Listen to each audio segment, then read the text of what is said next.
Hello everyone, welcome to Ikuhipa. সকলোকে দিন নতুন ক্লাছলৈকে আকৌ এবাৰ স্বাগতম জনাইছো আৰু আজিৰ এই ক্লাছটোত আমাৰ বিটিআৰৰ আমাৰ অলমোস্ট আজি শেষৰটো দিন অহাকালিতো আমাৰ এক্সামে আছে তো মই আজিৰ ভিতৰতে দুটা ভিডিও তোমালোকক আপলোড কৰাই দিম আৰু দুইটা ভিডিওতে আমাৰ গোটেইখিনি সিলেবাস কমপ্লিট হৈ যাব আৰু তাৰ ভিতৰত যদি কওঁ ইয়াৰে আগতে অলৰেডি আমাৰ তিনিটা পাৰ্ট আপলোড হৈ গৈছে তো আজি আমাৰ 4 নম্বৰটো পাৰ্ট বৰ্তমানৰ এইটো আৰু ইয়াৰে পাছত তোমালোকে যেটো ক্লাছ পাবা হেটো হ'ল 5 নম্বৰ ক্লাছ হ'ব ঠিক আছে আৰু বেছি চিন্তা কৰিব লগা নাই মেইনলি তোমালোকে এতিয়া যোনটো ক্লাছ হৈ আছে এইটোৰ ওপৰত বহুত বেছি গুৰুত্ব দিব লাগে কাৰণ এইটো ক্লাছৰ হয়তো তোমালোকে বুজিব লগা বস্তু থাকিবও পাৰে কিন্তু ইয়াৰে পাছৰ যেটো ক্লাছ আছে হেতু বহুত বেছি টাইম নালাগে তোমালোকে ভিডিওটো ভালকে চোৱা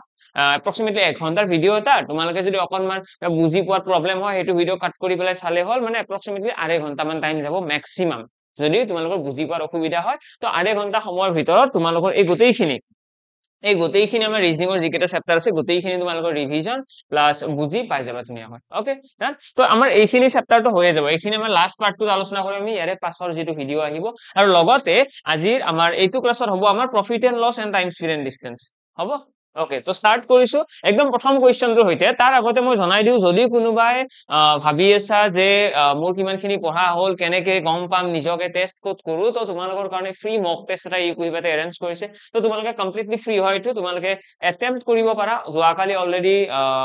যোৱাকালি হৈ গৈছে কিন্তু এনেকুৱা নহয় যে তোমালোকে আজি এটেম্প্ট কৰিব নোৱাৰিবা আজিও তোমালোকে ইচ্ছা কৰিলে এটেম্প্ট কৰিব পাৰিবা ঠিক আছে তোমালোকে যেতিয়াই ইচ্ছা তোমালোকে ৰেজিষ্টাৰ কৰিলে হ'ল তোমালোকে আমাৰ ইকুইবাৰ ওয়েবসাইট ভিজিট কৰিলে হ'ল যদি কিবা প্ৰবলেম পোৱা তোমালোকে এটা কন্টাক্ট নম্বৰ দেখি আছে স্ক্ৰিনৰ ওপৰত কন্টাক্ট কৰিবা মুঠতে মক টেষ্টটো দিয়া ওকে নেক্সট আইছো আমাৰ কোৱেশ্চনৰ পিনে প্ৰথম কোৱেশ্চনটো আছে ইয়াতে প্ৰফিট এণ্ড লছৰ the owner of an electronic shops charges his customer 22% more than the cost price okay আমাক কৈছে ইলেক্ট্ৰনিক্সৰ শপ এখন আছে দোকান এখন আছে দোকানীজনে কি কৰে 22% বেছি দাম লয় ঠিক আছে 22% বেছি দাম লয় তাৰ পিছত আমাক কি কৈছে if a customer paid rupees 10,980 যদি কাস্টমাৰ এজনে যদি গ্ৰাহক এজনে 10,980 টকা দোকানীজনক দিয়ে তেতিয়া হলে আমাক কোৱেশ্চন কৰিছে বস্তুৰ কিনা দাম কি আছিল নোৱাৰিম জানো দেখি পেলাই লাগিছে খুব ইজি কোৱেশ্চন কি কৰিব লাগে আমাক যেতিয়া কোনোবাই কয় ন যে দোকানী এজনে 22% বেছি দাম লৈছে 22% বেছি দাম মানে কি আৰু আমি সদায়ে প্ৰফিট এণ্ড লছৰ কোৱেশ্চন আমি দুটা বস্তু মনত ৰাখো যে এমআৰপি আৰু কষ্ট প্ৰাইস এই দুটা কি বুলি ধৰা হয় এমআৰপি আৰু কষ্ট প্ৰাইস এই দুইটাকে আমি 100% বুলি ধৰো ক্লিয়াৰ তো এমআৰপি আৰু কষ্ট প্ৰাইসক আমি 100% বুলি ধৰো যেহেতু আমি ইয়াতে কম যে সিপি হৈছে 100% যদি সিপি যদি 100% হয় তেতিয়ালে সেলিং প্ৰাইস কিমান হ'ব এসপি কিমান হ'ব তো এসপিৰ কাৰণে আমি চাব লাগিব কিমান পাৰ্সেন্ট লাভ ল'ব তো ইয়াতে দেখি আছো 22% লাভ কৰিব 22% লাভ মানে 122%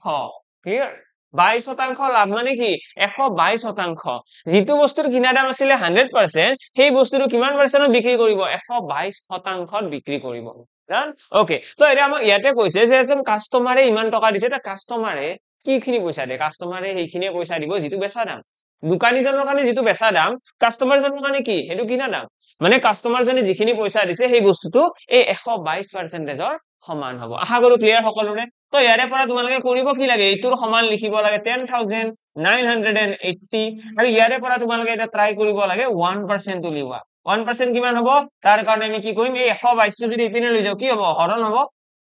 তো 10,980 divided by 122 ঠিক আছে এটা এইটো হৈছে 1% ৰ ভ্যালু কিন্তু আমাক লাগে কি আমাক উলিয়াব কি দিছে কিনা দাম আৰু কিনা দাম মানে কি 100% তো আমি উলিয়াব লাগে 100% আৰু তাৰ কাৰণে এইফালে এটা 100 মাল্টিপ্লাই আৰু এগেইন এইপিনেও এটা 100 মাল্টিপ্লাই দ্যাটস ইট এইখিনি সলভ কৰিব লাগে আমাৰ অটোমেটিক্যালি আনসাৰটো আহি যাব আশা কৰো ক্লিয়াৰ সকলোৰে অকনমান আইডিয়া আহি গৈছে যে কেনেকৈ সলভ কৰিম এটা এইটো যদি কাটিবলৈ যাও এইটো কিমান যাব 4 ৰে কাটি 2 ৰে যাব সকে ন 2 ৰে যাব 61 2 ৰে যদি এইটো কাটি দিয়া 50 বাৰ গল দেন 61 ৰে আমি ডাইৰেক্টলি এইটো কাটিব পাৰিম জানো তোমালোকে ট্ৰাই কৰিব পাৰা কাৰণ এইটো এনেকুৱা লাগি আছে আমাৰ প্ৰাইম নাম্বাৰ হয় 61 টো মোস্ট প্ৰবাবলি প্ৰাইম নাম্বাৰ হয় প্ৰাইম নাম্বাৰ যদি হয় এইটোৰে আমি ডাইৰেক্টলি এইটো কাটিব লাগে আৰু মোৰ এনেকুৱা লাগি আছে এক্সাম হয় যেটা এনেকুৱা কোৱেশ্চন দিয়ে ন ইয়াতে আমাৰ পাৰফেক্টলি ডিভিজিবল হোৱাই সংখ্যা দিয়ে ঠিক আছে পাৰফেক্টলি ডিভিজিবল হয় সংখ্যা দিয়ে তো হেতু বেছি চিন্তা কৰিব লগা কথা নাই এবাৰ ট্ৰাই কৰি চাও যদি 61 ৰে এইটো ডিভাইড কৰি দিও প্ৰথমতে এবাৰ যাব কিমান ৰৈ যাব ইয়াতে ইয়াতে আমাৰ ৰৈ যাব 40 আৰু লগতে 8 এটা 48 ৰৈ গল তাৰ লগত আকৌ এটা 8 লগাই দিলে 488 এটা 488 ক 61 ৰে কিমান বাৰ যাব 6 8 গুণ 48 61 ৰে এইটো যাব 8 বাৰ মানে আমি গম পাই গলো 180 বাৰ যাব এইটো মানে কি হয় আমাৰ এক্সামত আমাক যেতিয়া এইবিলাক ডাটা দিব ন আমাক মিলাকৈয়ে দিয়ে তো সেইকাৰণে অকমান পজিটিভ থাকিবা কেলকুলেশ্যনত তোমালোকে ট্ৰাই কৰিবা দশমিকত যদি আহিছে মানে আৰু এবাৰ চেক কৰিবা এই অপচন কেইটাৰ পিনে চালে হ'ল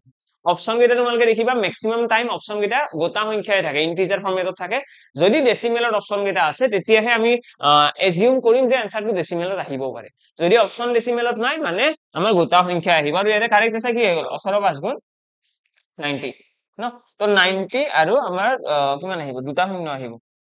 is 9000 তো 9000 হৈ গ'ল আমাৰ বস্তুটোৰ কষ্ট প্ৰাইস ঠিক আছে কষ্ট প্ৰাইস কিমান হৈ যাব আমাৰ 9000 নেক্সট কোৱেশ্চনৰ ফালে আহিছো এইটো কোৱেশ্চন আৰে কি কৈছে আৰে কৈছে dishonest dealer professes to sell his goods at the cost price but uses a false weight of 850 gram এনেকুৱা ধৰণৰ কোৱেশ্চন এক্সামত দেখাটো একদমে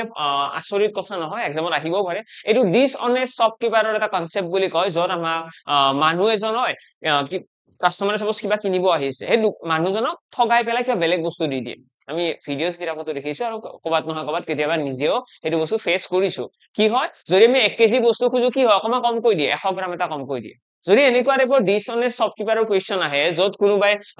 যদি কাস্টমাৰে 1 কেজি খুজিছে কম কৈ দিছে তো এনেকুৱা কোৱেশ্চন আমাক কোৱেশ্চন কৰিব এই দোকানীজনৰ কিমান লাভ হ'ল দোকানীজনৰ লাভ হ'ব ন আমি যদি দোকানীজনক কওঁ মোক 1 কেজি বস্তু দিয়া দোকানীজনে বলব আধা কেজি দিলে দোকানীজনৰ বহুত লাভ হ'ব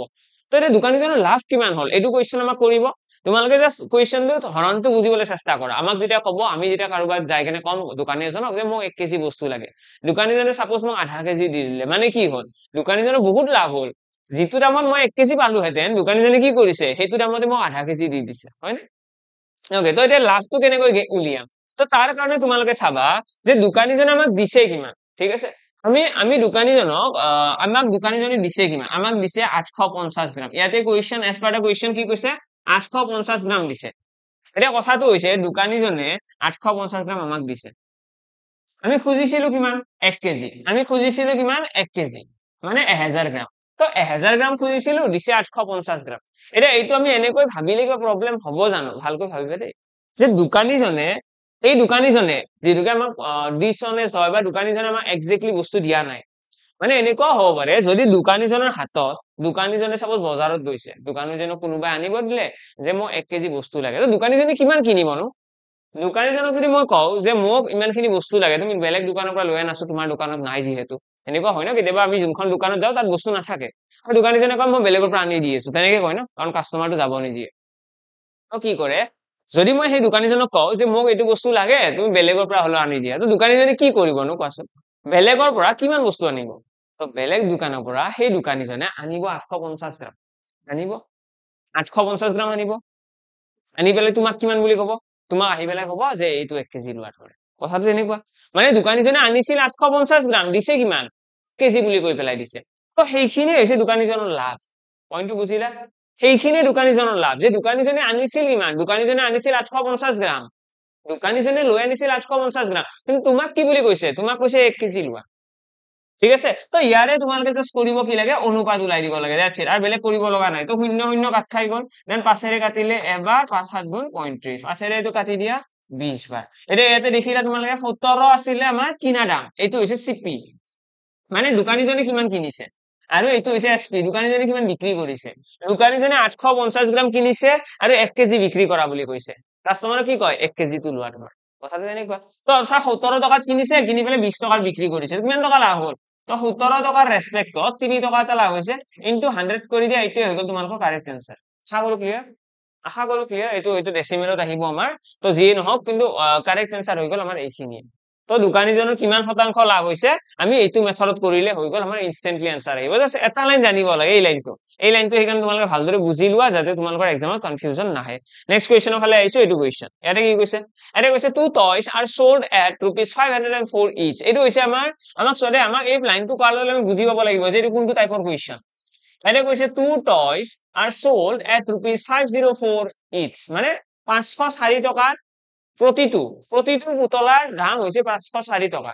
যদি প্ৰতিটো পুতলাৰ বেচা দাম সোল্ড বুলি কৈছে ন বেচা দাম যদি 504 হয় মানে এইটোক আমি সেলিং প্ৰাইস সেম বুলি নকও জানো ইয়েস সেলিং প্ৰাইস সেম এইটো হৈছে সেলিং প্ৰাইস সেম কনসেপ্টৰ কোৱেশ্চন এটা এইটো কোৱেশ্চন কেনেকৈ সলভ কৰিম সলভ কৰা টেকনিক কি হ'ব আৰু লগতে আমাক কি কৈছে one toy brings the dealer a gain of 12% মানে এটা পুতলাই 12% লাভ কৰাই দিছে এটা পুতলা যেতিয়া 504 টকাত বিক্ৰী কৰিছে দোকানীজনৰ 12% লাভ হৈছে আৰু আনটো পুতলাত 4% লোকচান হৈছে আনটো পুতলাত 4% লোকচান আমাক এতিয়া কৈছে যে ওভাৰঅল দোকানীজনৰ লাভ হল নে লোকচান হল আৰু ইয়াতে যেনেকৈ প্ৰথম লাইনটো পঢ়ি আমি গম পাই গৈছো এইটো হৈছে সেলিং প্ৰাইস সেমৰ কনসেপ্ট বেচা দাম সমান তো আমি কি কৰিম আমি প্ৰথমতে 12%টো যে আছে 12% লাভ ইয়াৰ অৰ্থ কি 12% লাভ তাৰ অৰ্থটো হৈছে যদিহে কিনিছিল 100 টকাত বিক্ৰী কৰিব 112 টকাত নহয় জানো কিনিছিল যদি 100 টকাত বিক্ৰী কৰিব 112 টকাত ঠিক তেনেদৰে আমি যদি কওঁ 4% লোকচান মানে কি এইটো মিনিং হৈছে যদিহে কিনিছিল 100 টকাত বিক্ৰী কিমানত কৰিব 96 টকাত ঠিকে লিখি আছো ন তো কিনিছিল 100 টকাত বিক্ৰী কৰিব 112 টকাত কিনিছিল 100 টকাত বিক্ৰী কৰিব 96 টকাত নেক্সট আমি ইহঁতৰ অনুপাত উলিয়াব লাগিব অনুপাত ইয়াতে কি দেখিবা ইয়াতে আহিব 25 ইয়াতে আহিব 27 নে 28 হ'ব 28 হ'ব দেই এইটো 28 তাৰ পাছত আমি যদি চাও নেক্সট এইটোৰ যদি আমি ৰেশিও উলিয়াবলৈ যাও এইটো কিমান আহিব 25 24 আহিব ঠিক আছে আমি এই দুইটাৰে অনুপাত কেইটা উলাই দিলো ওকে অনুপাত উলাই গল এটা নেক্সট যদি এটা মন কৰা যায় ইয়াতে আমি দেখিলো এইটো কিনো এইটো হৈছে কিনা দাম আৰু এইটো কি এইটো হৈছে বেচা দাম এইটো হৈছে ইয়াতে কিনা দাম সিপি আৰু এইটো হৈছে এসপি এটা ইয়াতে আমি যদি ভালদৰে মন কৰো আমাক কোৱেশ্চনত কি কৈছিলে যে দুয়োটা পুতলাৰ বেচা দাম সমান যদি দুয়োটা পুতলাৰ বেচা দাম সমানে হয় তেতিয়াহলে ইয়াতে যেটো সেলিং প্ৰাইস আছে বা ইয়াতে যেটো সেলিং প্ৰাইস এটা একেই হ'ব লাগিছিল ন কিন্তু সেলিং প্ৰাইস ইয়াতে বেলেগ আছে তেনেকুৱাটো হ'ব নোৱাৰে তো আমি কি কৰিব লাগিব দুয়োটাৰে বেচা দামটো সমান বনাব লাগিব বেচা দাম কেনেকৈ সমান বনাম তাৰ কাৰণে আমি 24 আৰু 28 ৰ এলসিএম লব লাগিব লসাগু 24 আৰু 28 ৰ এলসিএম কেনেকৈ আহিব হৰণ কৰি দিয়া কিহেৰে পাৰিম 4 ৰে 6 বাৰ 4 7 গুণ 28 আৰু যাব জানো নাযায় ন এৰা এইখিনি পূৰণ কৰিলে কি হ'ব 7 6 গুণ 42 42 আৰু 4 ৰে পূৰণ কৰিলে 42 2 গুণ 84 84 2 গুণ 168 মানে ইহতৰ এলসিএম আহিব 168 তো আমাৰ এতিয়া গোল থাকিব আমি এই দুইটা বস্তুকে যি দুটা এসপি আছে এসপি দুটা সেলিং প্ৰাইস এই এলসিএম টো সমান বনাব লাগে এটা মই 28 ৰ লগত কি পূৰণ কৰিলে 168 ৰ সমান হ'ব তো ইয়াতে আমি এটা 6 পূৰণ কৰিব লাগিব ঠিক তেনেদৰে ইয়াতে আমি কি পূৰণ কৰিম এটা 7 পূৰণ কৰিম হৈ গল গোটেই কেইটা 168 ৰ সমান যেহেতু ইয়াতে এটা 6 পূৰণ কৰিছো ইয়াতেও এটা 6 পূৰণ কৰিব লাগিব যিটোৰ এনসাৰ আহিব 150 ইয়াতেও এটা কি পূৰণ কৰিব লাগিব 7 পূৰণ কৰিব যিটোৰ এনসাৰ আহিব 175 ওকে আৰু বাকি ইয়াতে কি থাকিব ইয়াতে 28 পূৰণ 6 কৰিলে আহিব 168 আৰু ইয়াতেও আমি 24 পূৰণ 7 কৰিলে আহিব 168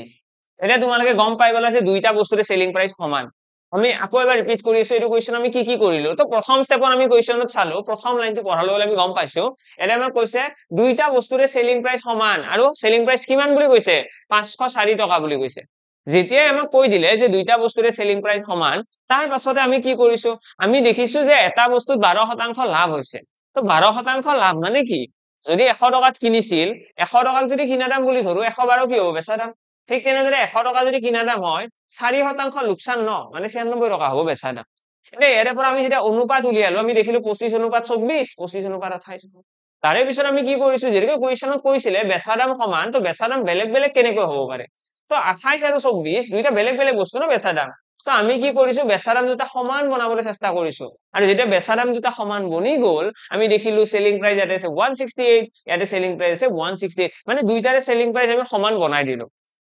সেলিং প্ৰাইসৰ কাম খতম সেলিং প্ৰাইস আমি ধুনিয়াকৈ সমান বনাই দিলো দুইটাতে নেক্সট আমাৰ কাম কি হ'ব এতিয়া চোৱা এতিয়া আমি দুইটা বস্তুৰে কিনা দাম গম পাও এটা বস্তু কিনিছিল 150 টকা এটা কিনিছিল 170 হৈ গল দুইটা বস্তুৰে সেলিং প্ৰাইস গম পাও তো আমি যদি যোগ কৰি দিও এটা দুটা পুতলা কথা কৈছে দুটা যোগ কৰিলে কি হ'ব 150 আৰু 172 যোগ কৰিলে কি হ'ব 325 টকা মানে 325 টকা হৈছে দুইটাৰে কিনা দাম 325 টকা হৈছে দুইটাৰ কিনা দাম আৰু বেচা দাম কিমান হ'ব সেলিং প্ৰাইস 168 ৰ ডাবল হ'ব ন তো 16 দুগুণ 32 হৈ গল 320 আৰু দুগুণ 16 330 336 টকা মানে যি দুটা বস্তুৰ কিনা দাম আছিল কিনা দাম কিমান 325 আৰু বেচা দাম হৈছে 326 ঠিক আছে মই যোগ কৰিছো জাস্ট সিম্পলি 172 আৰু 150 যোগ কৰিছো 168 into 168 কৰিছো ঠিক আছে তো আমি ফাইনালি গম পাই গলো যে কিনা দাম হৈছে 325 টকা দুয়োটা পুতলাৰ বেচা দাম হৈছে এইটো মানে ইয়াতে কি লিখিছো লাভ হৈছে নে লোকচান হৈছে ইয়াতে আমি লিখিছো লাভ হৈছে কিমান টকা লাভ হৈছে 11 টকা লাভ হৈছে তো 11 টকাটো লাভ কিহৰ ওপৰত হৈছে কিনা দাম কিমান 325 টকা তো 325 টকাৰ ওপৰত 11 টকা লাভ ইনটু 100 কৰি দিয়া পাৰ্চেন্টেজ ওলাই যাব 25 4 বাৰ 25 এইটো কেইবাৰ যাব 13 বাৰ যাব চাগে মোষ্ট প্ৰবাবলি 13 তাৰপিছত আৰু যাব জানো আৰু তো নাযায় তো 44/13 এনসাৰটো আমাৰ কিমান আহিব 13 3 গুণ 39 4 5 আছে 50 হৈ গল 3.3 approximately ঠিক আছে 3.3% তো দোকানীজনৰ কিমান শতাংশ লাভ হৈছে 3.3% প্ৰফিট হৈছে এক্সামত তোমালোকে এইটো কোৱেশ্চন যদি এইটো মেথডত নকৰি পেলাই যদি তোমালোকে বেলেগ মেথডত কৰিবলৈ যোৱা তেতিয়াহলে এইটো কোৱেশ্চন অকমান বেছি লেংদি হয় বেছি দীঘলীয়া হৈ পৰে তো সদায় ট্ৰাই কৰিবা যেতিয়া সেলিং প্ৰাইস সমান বুলি কব এই যেটো 504 টকা বুলি কৈছে ন এইটো ইউজ কৰি আমি আনসাৰটো উলিয়াব পাৰিম 504 টকা যেটো আমাক বেচা দাম দিয়া আছে ন সেইটো ইউজ কৰি উলিয়াব পাৰিম কিন্তু সেইটো ইউজ কৰি উলিয়াবলৈ গলে অকনমান ক্যালকুলেশনটো বেছি দীঘলীয়া হয় ইয়াতে মোৰ আৰু এটা স্টেপ এডিশনালি আহিল হেতেন ঠিক আছে আৰু এটা স্টেপ এডিশনালি আহিল হেতেন সেইটো স্টেপ কৰিম তাৰপিছত আৰু কিবা এটা কৰিম তো এনেকৈ দুটা স্টেপ বাঢ়ি যায় তো আমি সদায় যেতিয়া সেলিং প্ৰাইস সমান বুলি কব আমাৰ যেটো বেচা দাম দিয়া আছে সেইটো আমি ইগনোৰ কৰিম সেইটো আমি একদম গুৰুত্ব নিদিও নেক্সট কোৱেশ্চনৰ ফালে আইছো এটো ওকে তাৰ আগতে জনাই দিও যদি কোনোবাই গ্ৰেড 4 ৰ কাৰণে প্ৰিপেয়াৰ কৰি আছে গ্ৰেড 4 ৰ কাৰণে এক্সাম ক্লিয়াৰ হৈছে এতিয়া ভাইভা এক্সামৰ কাৰণে ৰৈ আছে তো ভাইভা এক্সামত এবাৰ নিজকে টেস্ট কৰা হোক বা নিজকে কিমানখিনি সাৱধান কৰি যাব লাগিব এক্সামত সেই গোটেইখিনি গাইডেন্সৰ কাৰণে এটা মক ইন্টাৰভিউ এৰেঞ্জ কৰা হৈছে আৰু সেই মক ইন্টাৰভিউৰ কাৰণে কমপ্লিটলি ফ্ৰী অফ কষ্ট হয় তোমালোকে অনলাইন অফলাইন দুইটা এটেন্ড কৰিব পাৰা মইতো তোমালোকক প্ৰিফাৰ কৰো অফলাইনটো তোমালোকে বেছি প্ৰিফাৰ কৰাটো অফলাইনত তোমালোকে বেছি ফিল পাবা এক্সামৰ একদম এক্সাক্ট ফিলটো ইয়াতে পাবা তো যেতিয়াই তোমালোকৰ ইচ্ছা তোমালোকে ইয়াতে ৰেজিষ্টাৰ কৰিব পাৰা লগতে তোমালোকে কন্টাক্ট নম্বৰত কন্টাক্ট কৰিলে হ'ল ডাইৰেক্ট কলে হ'ল যে মই অমুক দিনা বা অমুক তাৰিখে মই যাব পাৰিম এটো ওপেন ফৰ অল যেতিয়াই তোমালোকে ইচ্ছা কৰে তেতিয়াই আহিব পাৰা জনাই দিব লাগিব এদিন আগত জনাই দিলে হ'ল যে এনেকুৱা টাইমত মই যাব পাৰিম ইন্টাৰভিউটো এটেন্ড কৰিবলৈ তো আহি গলে হ'ল মক ইন্টাৰভিউটো দিয়া দেন নিজকে ট্ৰেইন কৰা এবাৰ নিজকে সেই সিচুৱেচন কাৰণে বনাই লোৱা এবাৰ ওকে নেক্সট আইছো নেক্সট কোৱেশ্চনৰ ফালে এটো কোৱেশ্চন এটো কোৱেশ্চনত কি কৈছে in a festival season sale a pair of jeans is sold at successive discount of 20% 30% 50% সাবাৰে এই কোৱেশ্চনটো আমাৰ এনেকুৱা ধৰণৰ কোৱেশ্চন এক্সামত আহে ঠিক আছে এইটোৰ তোমালোকে স্ট্ৰাকচাৰটো ভালদৰে চাই লোৱা এইটো কোৱেশ্চনত কিনো কৈছে ইয়াতে কৈছে উৎসৱৰ বতৰত বিক্ৰীত এজোৰ জিন্স একেৰাহে 20% 30% আৰু 50% ৰেহাইত বিক্ৰী কৰা হয় চিহ্নিত মূল্য যদি 2000 টকা হয় তেন্তে ইয়াৰ বিক্ৰী মূল্য কিমান হ'ব এটা এইটো কোৱেশ্চনত আমাক বেচা দাম উলিয়াব দিছে selling price of this jeans কিন্তু কথাটো এনেকুৱা আমাক এক্সামত কেতিয়াবা এনেকুৱা কয় যে এটা জিন্স এটা বা এটা যিকোনো বস্তু এটা কি সাকসেসিভ ডিসকাউন্ট শব্দটো আছে নে নাই সাকসেসিভ ডিসকাউন্টৰ মিনিংটো হৈছে সিৰিয়ালি দিয়া ডিসকাউন্ট সিৰিয়ালি দিয়া ডিসকাউন্ট সিৰিয়ালি প্ৰথমতে এবাৰ ডিসকাউন্ট দিব আৰু এবাৰ ডিসকাউন্ট দিব আৰু এবাৰ দিব মানে এটা বস্তুতে ঠিক আছে আমি যদি কও এনেকুৱা টাইপৰ কথা আমি এটা হাতুৰি এটা লৈ পেলাই এটা জায়গাতে কুবাই আছো তেনেকুৱা কথাটো এটা জায়গাতে বাৰে বাৰে কিবা এটা কাম কৰিলে এটো সাকসেসিভ বুলি কয় পাৰ্সেন্টেজত যদি আমি এটা বস্তুৰ ওপৰত তিনিবাৰ বা দুবাৰ পাৰ্সেন্টেজ ব্যৱহাৰ কৰিছো প্ৰথমতে এবাৰ পাৰ্সেন্টেজ দিলু আকৌ এবাৰ পাৰ্সেন্টেজ দিলু আকৌ এবাৰ পাৰ্সেন্টেজ দিলু মানে এনেকুৱা ধৰণৰ সিচুৱেচন হলে আমি এটো সাকসেসিভ বুলি কম সাকসেসিভ কেস এটা ইয়াতে যেটো ডিসকাউন্ট চলি আছে ইয়াতে ডিসকাউন্ট দিছে না বাৰে বাৰে তো হেকনে সাকসেসিভ ডিসকাউন্ট ঠিক আছে কেতিয়াবা বস্তুৰ দাম বঢ়াই দিয়ে এটো কয় সাকসেসিভ ইনক্ৰিমেন্ট মানে সাকসেসিভ বস্তুটো এই শব্দটোৰ মিনিং হৈছে সিৰিয়ালি হোৱা বস্তু সিৰিয়ালি ওকে এটা কথাটো হল কি আমাক এটা কৈছে প্ৰথমতে বস্তুৰ দাম 20% ডিসকাউন্ট দিছে তাৰ পিছত 30% দিছে তাৰপিছত 50% দিছে এডু কোৱেশ্চন সলভ কৰাৰ কাৰণে আমি নেট এফেক্টৰ ফৰ্মুলাটো লগাব পাৰিম ঠিক আছে নেট এফেক্টৰ ফৰ্মুলা কি আছিল a + b + ab/100 কিন্তু ইয়াতে মনত ৰাখিব লগা পইণ্টটো এনেকুৱা আমি নেট এফেক্টৰ ফৰ্মুলাটো সদায় লগালে আমি যেতিয়া ইউজ কৰো আমি ইয়াতে যদি বস্তু এটা বাঢ়ি যোৱা বুলি কয় ইনক্ৰিমেন্ট তেতিয়া হলে আমি ইয়াতে পজিটিভ ভ্যালু বিলাক ৰাখো মানে ইয়াতে যদি মই ক'লে হয় যে 20% বস্তুৰ দাম বাঢ়ি গৈছে মানে এইটো এৰ ভ্যালুটো 20 হলহেতেন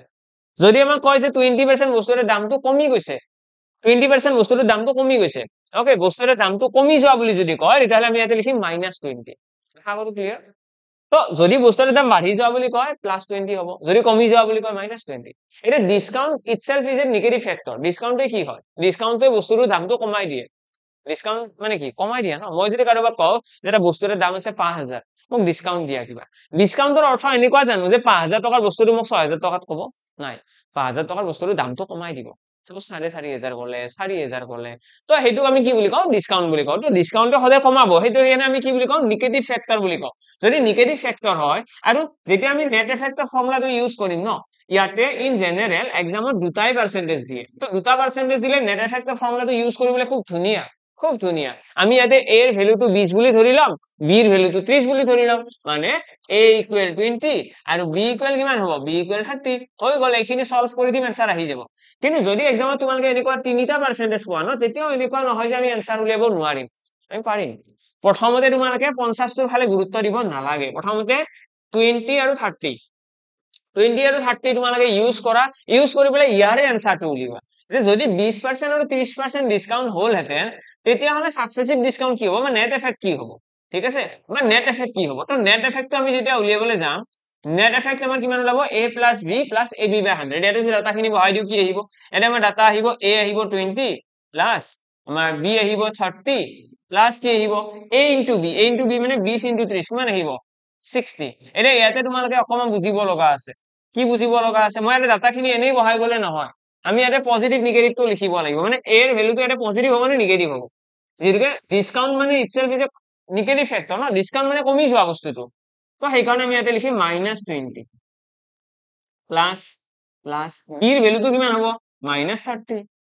প্লাস ab এর ভ্যালু কিমান হ'ব -20 প্লাস সরি দে প্লাস নহয় ইয়াতে পূৰণ আছে -30 বুজি পালা নাই সকলোৱে আশা কৰো ক্লিয়াৰ এইখিনি সলভ কৰিলে দেখিবা 30 + 20 -50 এটো কিমান হ'ব মাইনাসে মাইনাসে প্লাস হৈ যাব অৰ্থাৎ 100 ৰ 0 0 কাট খাই গ'ল 3 2 গুণ 6 এইখিনি সলভ কৰিলে পাবা তোমালোকে 44% মানে আমি গম পাই গলো 44% আমাৰ आंसर আহিছে কিন্তু এটো নেগেটিভত আছে নেগেটিভ শব্দৰে বেলেগ একো বুজোৱা নাই নেগেটিভ সাইনটো এটাই বস্তু বুজাইছে যে এটো ডিসকাউন্ট যে 44% ডিসকাউন্ট আহিব ঠিক আছে বাৰু এটা আমি প্ৰথম দুটা পাৰ্সেন্টেজ লগ হৈ পেলাই এটা পাৰ্সেন্টেজ পাই গলো কিন্তু এতিয়ালৈকে আমি 50% টো ইউজ কৰাই নাই তো এইবাৰ আমি কি কৰিম এইবাৰ আমি নতুন স্টেপ এটা কৰিম যত আমি a এৰ ভ্যালুটো আমি লিখিম 44 এই যেটো 44 আহিছে কাৰণ ইহত দুটাক লগ কৰি পেলাই 44 বুলিও ক'ব পাৰো ন আমি এবাৰ a এৰ ভ্যালুটো 44 ৰাখিম আৰু b এৰ ভ্যালুটো কিমান ৰাখিম 50 ৰাখিম এইটো হৈছে নেট এফেক্টৰ ফৰ্মুলাটো ইউজ কৰা টেকনিক যদি এক্সামত দুটাতকৈ বেছি পাৰ্সেন্টেজ দিয়ে আমি নেট এফেক্টৰ ফৰ্মুলাটো কেনেকৈ ইউজ কৰিম তো প্ৰথমতে a আৰু b এৰ ইউজ কৰিলো প্ৰথম দুটা পাৰ্সেন্টেজ ইহত দুটাৰ কম্বাইন কিবা এটা পাম ন সেইটোক এবাৰ a বুলি ধৰিলাম তাৰে পিছৰটোক আমি b বুলি ধৰিলাম এটা ইয়াৰে পাছত যে আৰু এটা পাৰ্সেন্টেজ থাকিলহেতেন আমি এইবাৰ আৰু এটা স্টেপ কৰি পেলাই তাৰ পিছত আকৌ আমি যেটো আমাৰ টোটাল আহিব সেইটোক আমি a বুলি ধৰিম দেন নেক্সট যেটো পাৰ্সেন্টেজ আছে সেইটো b বুলি ধৰিলোহেতেন তো এইটো হৈছে আমাৰ সাকসেসিভ কেছটো বা নেট এফেক্টৰ ফৰ্মুলাটো ইউজ কৰা টেকনিক বাৰু এবাৰ আকৌ এবাৰ ইউজ কৰি দিও এটা কিমান আহিব -44 আহিব প্লাস -50 আহিব এতে তো প্লাসে হৈ যাব বাৰু মাইনাসে মাইনাসে প্লাস হৈ যাব ন -44 হোল ইনটু -50 দেন আমি যদি এতে চাও ডিভাইডেড বাই 100 আছে এখানে সলভ কৰি 50 এ 40 এ 90 94 -94 এতে প্লাস আহিব প্লাস আহি পেলাই 0 0 কাট খাই গল 44 আৰু 5 এটা মাল্টিপ্লাই কৰিলে কিমান হ'ব 5 4 গুণ 20 শূন্যটো তো গুছিয়ে যাব ন এটো শূন্যৰে কাট খাই যাব দেন 5 4 গুণ 20 এ 22 220 হ'ব লাগে 22 লিখিছো মই কাৰণ 220 লিখিলে শূন্যটো কাট খাই যাব ওকে তো এটা যদি চাও 94 ওপৰ 22 যেতিয়া এটা মাইনাস আছে ন -94 + 22 কি হ'ব 2 আহি গল 7 আহি গল -72 মানে 72% ডিসকাউন্ট দিয়া হৈছে বুজি পালা মানে এই জিন্সটো কিমান পার্সেন্ট ডিসকাউন্ট দিয়া হৈছে 72% জিন্সটো বেচা দাম কিমান আমাক কৈছে what will be the selling price বেচা দাম কি হ'ব যদি বস্তুটোৰ মাৰ্ক প্ৰাইস মানে লিখা দাম 2000 হয় তো 2000 টকাৰ বস্তুটো যদি 72% ডিসকাউন্ট দিয়া হয় তো কথাটো এনেকুৱা হ'ব 2000 টকা আছে বস্তুটোৰ দাম তাতে 72% ডিসকাউন্ট দিব 72% মানে কমাই দিব কমাইলে থাকি যাব কিমান 72 কমাইলে থাকি যাব মাত্ৰ 28% তো যেটো 2000 টকাৰ বস্তু আছিল সেইটো বস্তুৰ বেচা দাম হ'ব 28% আশা কৰো ক্লিয়াৰ তো 28% উলিয়াবলে হলে 0 0 কাট খাই গল 28 দুগুণ আহিব 56 তো 560 টকা আমাৰ কাৰেক্ট आंसर 2000 টকাৰ বস্তুটো 560 টকাত বিক্ৰী কৰিব এটা তোমালোকে ভাবি আছা চাগে 72% কিয় নুলিয়ালো এইটো উলিয়াব নালাগে ন 72% ডিসকাউন্ট মানে যদি বস্তুৰ দাম 100 টকা আছিল তাৰে 72% ডিসকাউন্ট থাকি গল কিমান 28% তো আমি কি কৰিছো 2000 টকাটোৰ 28% উলাইছো সেই 28% টো হৈছে বেচা দাম আশা কৰো ক্লিয়াৰ यस ক্লিয়াৰ তো ইয়াৰে পাছত আমাৰ নেক্সট কোৱেশ্চন কি আছে চোৱা এইটো কোৱেশ্চনত কি কৈছে 20% discount is offered on an item by applying a promo code the customer wins 30% cashback okay আমাক কৈছে এজন দোকানীয়ে 20% ডিসকাউন্ট এটা বস্তুৰ 20% ডিসকাউন্ট দিছে ঠিক আছে এটা বস্তুৰ 20% ডিসকাউন্ট দিয়া হৈছে তাৰ পিছত কৈছে এটা প্ৰমো কোড ইউজ কৰিছে কাস্টমাৰ জনে কাস্টমাৰ জনে এটা প্ৰমো কোড ইউজ কৰিছে আৰু তাৰ ফলত 30% কেশবেক অফাৰটো পাই গলে প্ৰথমতে 20% ডিসকাউন্ট তো পায়ে গৈছিলে তাৰ পিছত প্ৰমো কোড ইউজ কৰাৰ কাৰণে আৰু 30% কেশবেক পাই গলে এতিয়া আমাক কৈছে অন দ্য ডিসকাউন্টেড প্ৰাইস মানে ডিসকাউন্ট হোৱাৰ পাছত প্ৰথমতে 20% ডিসকাউন্ট পালে তাৰ পিছত এটা প্ৰমো কোড ইউজ কৰিলে আৰু কৰাৰ কাৰণে আকৌ 30% ডিসকাউন্ট আৰু ডিসকাউন্ট 30% কেশবেক পাই গল ঠিক আছে 30% কেশবেক পাই গল সেই ডিসকাউন্টেড প্ৰাইসৰ ওপৰত এতিয়া আমাক কোৱেশ্চন কৰিছে what is the effective discount effective discount মানে টোটেলত কিমান % ডিসকাউন্ট দিলে তো আলটিমেটলি আমাক ইয়াতেও কি কৈছে এটা বস্তু আছিল হেইটো প্ৰথমতে 20% ৰেহাই তাৰ পিছত আকৌ প্ৰমো কোড ইউজ কৰাৰ কাৰণে 30% কেশবেক মানে আলটিমেটলি দুবাৰ ডিসকাউন্ট দিয়া হৈছে যদি এটা বস্তু দুবাৰ পাৰ্সেন্টেজ ব্যৱহাৰ কৰা হয় আমি নেট এফেক্টৰ ফৰ্মুলাটো ইয়াতে লগাব পাৰো অৰ্থাৎ a + b + ab/100 এই ফৰ্মুলাটো লগাই দিয়া কাৰেক্ট आंसर তোমালোকে সকলে ট্ৰাই কৰিবা 44% আহিব লাগে মানে দোকানীজনৰ নেট এফেক্ট কিমান টোটেলত এফেক্টিভ ডিসকাউন্ট কিমান হ'ব 44% সকলে ট্রাই কৰিবা দেই কেনেকৈ আহিল নেক্সট কোৱেশ্চন এডুকেশনত কি কৈছে if the shopkeeper sells an item at rupees 2275 which is marked as rupees 3250 then what is the discount he is offering আমাক এটা কৈছে যদি এজন দোকানীয়ে এটা বস্তু এটা 2275 টাকাত বিক্ৰী কৰে যদি এজন দোকানীয়ে এটা বস্তু 2275 টাকাত বিক্ৰী কৰে আৰু বস্তুৰ লিখা দাম আছিল কিমান 3250 টাকা তেতিয়ালে ডিসকাউন্ট কিমান শতাংশ দিছে So what is the discount he is offering? তো ইয়াতে তো পাৰ্সেন্টেজৰ কথা কোৱাই নাই তো ডাইৰেক্টলি আমি आंसर ওলাব পাৰিম তো 3250 টাকা আছিল লিখা দাম বিক্ৰী কৰিছে 2275 টাকাত জাস্ট বিয়োগ কৰি দিয়া কিনা দাম নহয়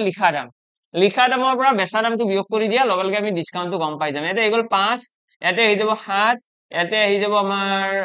কিমান আহিব 9 আহিব দেন এটো 975 টাকা তো 975 টাকা বস্তুৰ কি দিয়া হৈছে ডিসকাউন্ট দিয়া হৈছে ঠিক আছে 975 rupees ডিসকাউন্ট দিয়া হৈছে বস্তুৰ ওপৰত নেক্সট কোৱেশ্চন হলে আইছো এটো কোৱেশ্চন যদি আমাক এটো কোৱেশ্চন পাৰ্সেন্টেজ উলিয়াব দিলে হেতেন যে কিমান শতাংশ ডিসকাউন্ট দিছে এই ক্ষেত্ৰত আমি কি কৰিলো হেতেন যে 3250 টাকা আছিল লিখা দাম 972 টাকা ডিসকাউন্ট দিয়া হৈছে ইনটু 100 কৰি দিয়া দ্যাটস ইট 00 কাট খাই গল 5 ৰে এটো কাটি দিয়া না 25 ৰে কাটিবা 25 ৰে কাটি দিয়া 25 ৰে কাটিলে এটো কিমান বাৰ যাব 13 বাৰ যাব এইটো কাটিলে 25 3 গুণ 75 হলে 85 95 বাৰু অলমোস্ট কিমান 25 4 গুণ তো 100 3 এটা কমি আছে 3 কমিছে 22 225 হলে আমাৰ কিমান হ'ব 9 হ'ব 39 13 3 গুণ কিমান হ'ব 39 হ'ব দ্যাটস ইট তো আমাৰ 30% মানে আমি যদি পার্সেন্টেজত কও 30% ডিসকাউন্ট দিয়া হৈছে ওকে পার্সেন্টেজত কলে 30% ডিসকাউন্ট দিয়া হৈছে আৰু যদি আমি ডাইৰেক্টলি টকাত কও 972 টাকা ৰেহাই দিয়া হৈছে নেক্সট কোৱেশ্চন হলে আইছো এটো কোৱেশ্চন আরে কৈছে a vendor buys 4 pens at the rate of 5 per pen এজন দোকানী কি কৰিছে 4টা কলম কিনিছে প্ৰতিটো পেনৰ দাম কিমান আছে 5 টকা প্ৰতিটো কলমৰ দাম 5 টকা চাবাৰে 5 টকাৰ এটা কলম কিনিছে মানে কথাটো এনেকুৱা এটা কলমৰ কিনা দাম 5 টকা and sells them at the rate of 3 per pen আৰু বিক্ৰী কৰিছে এটা কলম 3 টকাত 5 টকাত কিনিছে 3 টকাত বিক্ৰী কৰিছে আমাক এটা কৈছে এই what will be the result of this transaction এই হেকত কি হ'ল মানুহজনৰ লাভ হল নে লোকসান হ'ল 5 টকাৰ এটা কলম কিনিছে 3 টকাত বিক্ৰী কৰিছে মানে কি হ'ব 5 টকাত কিনি পেলাই 2 টকা কম দামত বিক্ৰী কৰিলেছোন 2 টকা কম দামত মানে এটো কি হ'ল লোকসান ন ইনটু 100 কৰি দিয়া 40% आंसर তো 40% দোকানীজনৰ কি হৈছে লস 40% লোকসান আশা কৰো ক্লিয়াৰ নেক্সট কোৱেশ্চন হলে আইছো এটো কোৱেশ্চন এৰে কি কৈছে two trains okay তো time student distance start হৈ গল two trains travel in opposite direction at 36 km/h and 45 km/h দুখন ট্ৰেইনে opposite directionত যাই আছে opposite direction মানে কি হ'ব if the slower train passes the faster train in 8 second opposite direction বুলি কৈছে তে okay 8 second the sum of the length of the both the trains okay তো আমাক এতিয়া কৈছে কোৱেশ্চনটো নাজানো দে কিমান দূৰ কাৰেক্ট আছে মই এতিয়ালৈকে চোৱা নাই তো এটো কোৱেশ্চন আমাক কৈছে দুখন ট্ৰেইন অপোজিট ডাইৰেকচনত গৈছে অপোজিট ডাইৰেকচন মানে এনেকুৱা হ'ব ন আৰু ইয়াতে ক্ৰস কৰিছে যিটোকে এটো অপোজিট বুলি কৈছে তো এখন ট্ৰেইনৰ স্পীড কৈছে 36 এখনৰ স্পীড কৈছে 45 ওকে আৰু ইহতে 8 সেকেন্ডৰ এখনে আনখনক ক্ৰস কৰিছে 8 সেকেন্ড 8 সেকেন্ডত এখনে আনখনক ক্ৰস কৰিছে এটা কোৱেশ্চনটো the sum of the length of the train দুখন ট্ৰেইনৰ দীঘৰ যোগফল আমি সকলোৱে জানো যেতে দুখন ট্ৰেইনে এখনে আনখনক ক্ৰস কৰে ইহতৰ টোটাল লেন্থটোৱে হেৰে পাস কৰিব লগা হয় এটা স্পিড তো দিয়া আছে ৰিলেটিভ স্পিড উলিয়াব লাগিব ৰিলেটিভ স্পিড কি হ'ব যেৰকে মুখামুখি ভাবে আহি আছে মুখামুখি ভাবে আহি থাকিলে দুয়োটাৰ স্পীডটো যোগ হৈ যাব যোগ কৰিলে কিমান হ'ব 40 50 70 80 81 81 তো 81 কিলোমিটাৰ পাৰ আৱাৰ হৈছে ইহঁতৰ ৰিলেটিভ স্পীড এইটো হৈছে কিলোমিটাৰ পাৰ আৱাৰত এইটো যদি মিটাৰ পাৰ ছেকেণ্ডলৈকে কনভাৰ্ট কৰি দিও 5/18 হৈ যাব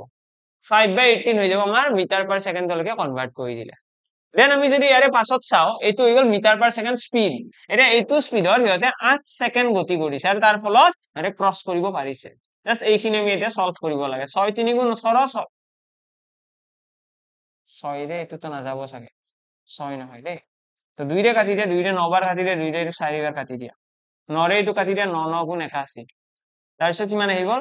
9 5 গুণ 45 45 2 গুণ 90 2 গুণ 180 মিটাৰ তো 180 মিটাৰ হৈছে ট্ৰেইন দুখনৰ লেন্থৰ যোগফল ঠিক আছে the sum of the both train বুলি কৈছে ন তো লেন্থৰ যোগফল হৈ যাব 180 মিটাৰ এইটো আমাৰ ফাইনাল আনসাৰ ইয়াৰে জাস্ট এই ডায়াগ্ৰামটোৰ পৰা আমি বুজি পাই গৈছো এটা আমাৰ চাবা অপোজিট ডাইৰেকশন বুলি ক'লে ন দুটা সিচুৱেচন আহিব পাৰে অপোজিট ডাইৰেকশন মানে ধৰি লোৱা ট্ৰেইন এখন ট্ৰেইন এইপিনে যাই আছে এখন ট্ৰেইন এইপিনে যাই আছে এইটোকো কয় অপোজিট ডাইৰেকশন আৰু অপোজিট ডাইৰেকশন মানে এইটোও হয় মুখামুখি ভাবে আহাটো অপোজিট ডাইৰেকশন মানে মই যিটো ফালে গৈ আছো তুমি তাৰ বিপৰীত ফালে আহি আছা বুজি পালা এতিয়া ইয়াতে যদি চোৱা এখন ট্ৰেইন গৈছে এইটো সাইডত তো আন এখন তাৰ উল্টা সাইডত যাই আছে অপোজিট ইয়াতে যদি এইটো ডায়াগ্ৰামত চোৱা এখন ট্ৰেইন আহিছে এইটো দিশত এইখন এইটো দিশত যাই আছে মানে উল্টা ডাইৰেকশন এতিয়া আমি কেনেকৈ গম পালো যে এইটো ডাইৰেকশনে কাৰেক্ট বুলি কাৰণ ইহঁতে এখনে আনখনক ক্ৰছ কৰিছে যদি ক্ৰছ কৰিব লগা হয় তে এনেকৈ যদি ট্ৰেইন দুখন গতি কৰে ক্ৰছ কৰিব না এখনে আনখনক কেতিয়াও নকৰে ইহঁতৰ মাজত ডিসটেন্সটো বাঢ়ি বাঢ়ি গৈ থাকিব ইহঁতে কেতিয়াও এখনে আনখনক টাচ নকৰে মানে দুও বেলেগ বেলেগ ডাইৰেকশনত যাই আছে কোনোবা এখন ট্ৰেইন গৈ আছে আমেৰিকা কোনোবা এখন গৈ আছে কোনোবা বেলেগ সাইডে তো ইহঁতে কেতিয়াও কাকো ক্ৰছ নকৰে হয়নে তো এতিয়া আমি গম পালো যে এটা মুখামুখি ভাবে আহি আছে আৰু এই ক্ষেত্ৰত কি হয় স্পিড দুটা যোগ হৈ যাব যোগ কৰিছো এই কাৰণে দেন ইয়াতে যেটো এটো আছে কিলোমিটাৰ পাৰ আৱাৰত তো হেতু হৈ গনে মিটাৰ পাৰ ছেকেণ্ডলৈকে কনভাৰ্ট কৰিছো লগতে কিমান সময়ত এখন আনখন ক্ৰছ কৰিছে 8 ছেকেণ্ডত তো হেগানে 8 ছেকেণ্ডটো পূৰণ কৰিছো দ্যাটস ইট 8 টো পূৰণ কৰাৰ লগে লগে আমি ইয়াতে এক্স্যাক্টলি কিমান মিটাৰ হেতৰ লেন্থ হেতু গম পাই গৈছো নেক্সট কোৱেশ্চনৰ ফালে আহিছো এটো কোৱেশ্চন এতে কি কৈছে ইয়াতে আমাক কৈছে বাস কভাৰ্স এ ডিসটেন্স অফ ইমান কিলোমিটাৰ ইন 43 আৱাৰ আমাক এটা ডিসটেন্স এটা দিয়া আছে এই ডিসটেন্সটো 43 আৱাৰ্ছত গুছি গৈছে অৰ্থাৎ ডিসটেন্স বাই স্পিড টাইম ইকুৱেল কি হয় স্পিড আমাক কি উলিয়াব দিছে স্পিড উলিয়াব দিছে এইখিনি ক্যালকুলেট কৰি দিয়া আৰু এক্সামত এইবিলাক মিলা কৰি দিয়ে 43 টা যদি ক্যালকুলেট কৰিবলৈ যাও কিমান বাৰ যাব ক্যালকুলেট কৰি ললে হল সকল ভাই ওকে নেক্সট কোৱেশ্চন এডু কোৱেশ্চনত কি কৈছে এনে কৈছে a train of length 150 metre passes a pole in 15 second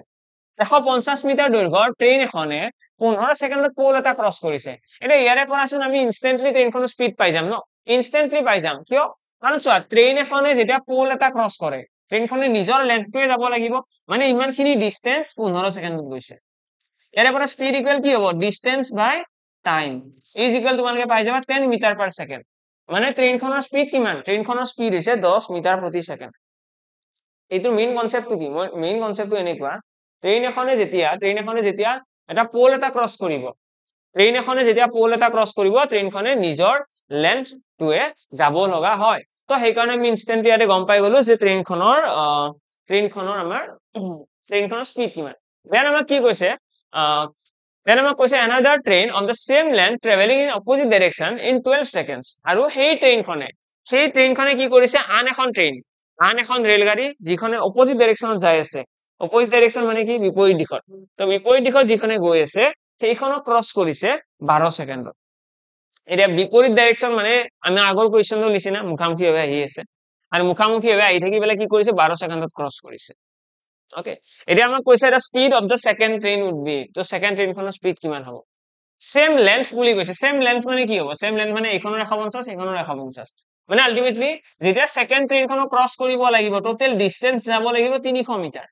total distance 300 metre যাব লাগিব আৰু এই 300 মিটাৰ ডিসটেন্স হৈছে কিমান টাইমত গৈছে 12 সেকেন্ডত গৈছে মানে 12 সেকেন্ডেৰে হৰণ কৰি দিয়া 12 ৰে হৰণ কৰিলে দেখিবা এটো কিমান বাৰ যাব 12 2 গুণ 24 12 5 গুণ 60 হয় না তো 25 মিটাৰ পাৰ সেকেন্ড এইটো হৈ গল আমাৰ স্পিড মানে যেতিয়া এই ট্ৰেইন দুখনে এখনে আনখনক ক্ৰছ কৰিছে তেতিয়া হিয়তৰ স্পিড হৈছে 25 মিটাৰ প্ৰতি সেকেন্ড যেতিয়া ট্ৰেইন দুখনে এখনে আনখনক ক্ৰছ কৰিছে তাৰে ভিতৰত এই যোনটো 25 মিটাৰ পাৰ সেকেন্ড এইটো কি হয় এইটো হৈছে ৰিলেটিভ স্পিড দুখন ট্ৰেইনৰ যেতিয়া দুটা অবজেক্টে গতি কৰে না আমি ৰিলেটিভ স্পিডটোহে পাম তো ইয়াতে আমাৰ যেটো স্পিড ওলাই আছে 300 মিটাৰ ডিসটেন্স হৈছে দুখন ট্ৰেইনৰ লগ লাগি টাইম কিমান লাগিছে 12 সেকেন্ড তো এইখিনি যদি আমি ডিসটেন্স বাই টাইম কৰিলো আমি কি পাই যাম ৰিলেটিভ স্পিড আৰু ৰিলেটিভ স্পিড আহি গল 25 মিটাৰ পাৰ সেকেন্ড এটা দুয়োখন ট্ৰেইনৰ লগ লাগিহে 25 মিটাৰ পাৰ ছেকেণ্ড তাৰে প্ৰথম ট্ৰেইনখনৰ স্পীড কিমান প্ৰথম ট্ৰেইনখনৰ স্পীড হৈছে 10 মানে দ্বিতীয়খনৰ স্পীড কিমান হ'ব 25 ৰ পৰা 10 টো বিয়োগ কৰি দিয়া মানে 15 মিটাৰ পাৰ ছেকেণ্ড হৈছে সেকেন্ড ট্ৰেইনখনৰ স্পীড আমাক হেতু উলিয়াব দিছে এটা speed of the second train would be তো সেকেন্ড ট্ৰেইনখনৰ স্পীড হৈ যাব 15 মিটাৰ পাৰ ছেকেণ্ড নেক্সট কোৱেশ্চনৰ ফালে আহিছো এটো কোৱেশ্চন এনে কি কৈছে train A crosses a stationary train B okay stationary train B মানে ষ্টেচনত ৰৈ থকা stationary train মানে ষ্টেচনত ৰৈ থকা ঠিক আছে ট্ৰেইন B আমাক কৈছে এখন ট্ৰেইন আছে A এই ট্ৰেইনখনে ষ্টেচনত ৰৈ থকা এখন ট্ৰেইন B 90 সেকেন্ডত ক্ৰছ কৰিছে আৰু পোল এটা ক্ৰছ কৰিছে 30 সেকেন্ডত চাবা দে আমি সকলোৱে জানো ট্ৰেইন A খনে যেতিয়া পোল এটা ক্ৰছ কৰিব তেতিয়া নিজৰ ডিসটেন্সটো যাব আৰু যেতিয়া ষ্টেচনত থকা ট্ৰেইন B খনক ক্ৰছ কৰিছে তেতিয়া হলে ট্ৰেইন A এৰ নিজৰ লেন্থ আৰু ট্ৰেইন B দুটাৰ লেন্থটো যোগ হৈ পেলাই যাব ওকে এটা লগতে আমাক কি কৈছে আমাক কৈছে the length of the train A was 270 metre train A খনৰ লেন্থ দিয়া আছে মানে আমি গম পাই গৈছো যেতিয়া পোলটো ক্ৰছ কৰিছে